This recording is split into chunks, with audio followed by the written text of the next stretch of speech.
সুপ্রিয় মৎস্য চাষী ও দুদক আসসালামু আলাইকুম দেশ ও দেশের বাইরে থেকে যে যেখানে বসেই আজকে আমার এই উন্নত মানের নতুন বছরের দেশি ট্যাংরা মাছের পোনার ভিডিও দেখতেছেন, তো আপনাদেরকে অসংখ্য অসংখ্য ধন্যবাদ।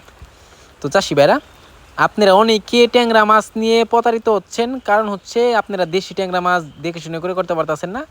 তো এই যে দেখেন আমাদের কত সুন্দর গোল্ডেন কালার দেশি ট্যাংরা মাছের পোনা, একটা মাছেরও কোনো ক্ষয়ক্ষতি হয় না, যত্ন সহকারে সারা বাংলাদেশে হোম ডেলিভারি করে থাকি।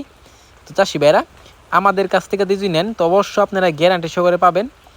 কারণ হচ্ছে এই দেশি ট্যাংরাতে রয়েছে দুইটা প্রকার, একটা হচ্ছে দেশি ট্যাংরা, একটা হচ্ছে হাইব্রিড ট্যাংরা।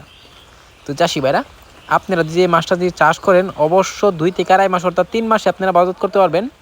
তো অনেকে চিন্তা করেন যে 3 মাসে বা আড়াই মাসে কীভাবে বড় করব।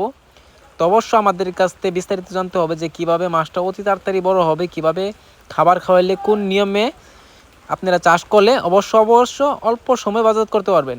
অবশ্য আপনারা জানতে হবে ভিডিও স্ক্রিনে নাম্বার যোগাযোগ করে। তো চাষি ভাইরা, আপনারা যে মাছটা যদি চাষ করেন অবশ্য অনেকে পুকুর সম্বন্ধে অনেক কিছু জানি না, যদি না জানেন তো অবশ্যই আমাদের ভিডিও স্ক্রিনে নাম্বার যোগাযোগ করে আপনারা জানতে পারেন যে পুকুরটা কীভাবে প্রস্তুতি নিতে হবে।